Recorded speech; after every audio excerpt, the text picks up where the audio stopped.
মহিলা বিলের নামে তার মধ্যে 543টা সিট বাড়িয়ে 850 মতো সিট করতে চেয়েছিল। মুখে ঝামা ঘষে দেওয়া হয়েছে।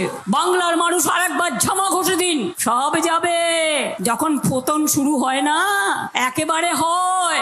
टीएमसी आज बंगाल की बेटियों में भय पैदा कर रही है। अभी टीएमसी सरकार के भ्रष्टाचार की वजह से वो लाभ नहीं मिलता जो बीजेपी सरकार में मिला करता है। পশ্চিমবঙ্গে মোট ভোটারের প্রায় অর্ধেক মহিলা। মহিলা ভোট যেদিকে তাদেরই বাজিমাত, সেই মহিলা ভোটই এবার কমে গেল।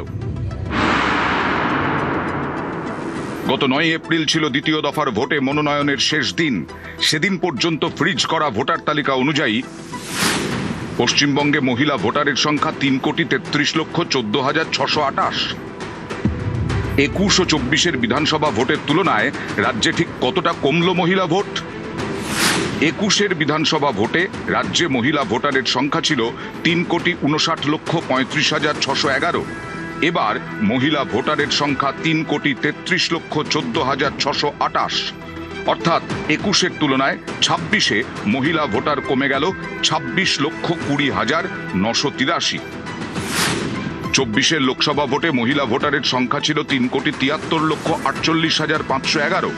এবার মহিলা ভোটারের সংখ্যা 3,33,14,628। অর্থাৎ 24-এর তুলনায় 26-এ মহিলা ভোটার কমেছে 40,33,883। 9 এপ্রিলের ফ্রিজ করা ভোটার তালিকা অনুযায়ী রাজ্যে এবার মোট ভোটার 6,82,51,008 জন। পুরুষ ভোটারের সংখ্যা 3,49,35,123। মহিলা ভোটারের সংখ্যা 3,33,14,628। তৃতীয় লিঙ্গের ভোটার 1,257।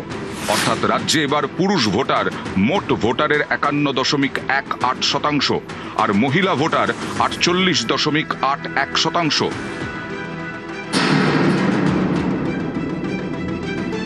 9 এপ্রিল ফ্রিজ হওয়া তালিকায় জুড়েছে প্রায় 7 লক্ষ ভোটারের নাম। খসড়া তালিকায় নাম বাদ গেছিল প্রায় 58 লক্ষের। তারপর 28শে ফেব্রুয়ারি প্রথম ভোটার তালিকায় নাম বাদ যায় আরও প্রায় 5.5 লক্ষের। এদের অনেকেরই নাম তোলার আবেদন জানান। এছাড়া এবার যারা প্রথম ভোট দেবেন তারাও আবেদন জানান। সেই সব আবেদন খতিয়ে দেখে ভোটার তালিকায় যুক্ত হয়েছে 6,96,824 জনের নাম। 9 এপ্রিল ফ্রিজ হওয়া ভোটার তালিকায় 16 এপ্রিল সুপ্রিম কোর্ট রায় দেয় ভোট গ্রহণের দুদিন আগে পর্যন্ত ট্রাইব্যুনাল থেকে ছাড়পত্র পাওয়া ভোটাররা ভোট দিতে পারবেন। অর্থাৎ 9 এপ্রিল ফ্রিজ হওয়া তালিকায় যে ভোটার সংখ্যা সেটা আগামী দিনে আরো বাড়বে। নিউজ 18 বাংলা।